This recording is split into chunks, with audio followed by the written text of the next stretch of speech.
มันคือหน่วยอ่อนๆตาลบะปีเนี่ยตาลปีนี่เลือดทะลุไม่มาเคียบ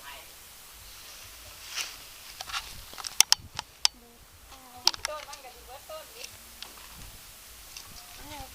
เบาเกินไปพกเก็ตโดนเนี่ยมันเบาโพด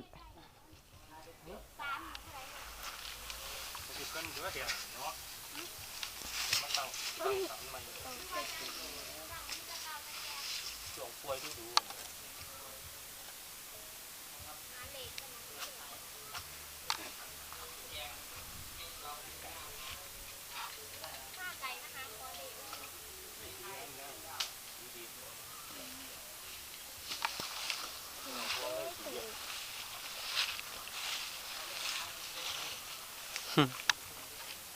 โอ้ทายเอาเลยพยัน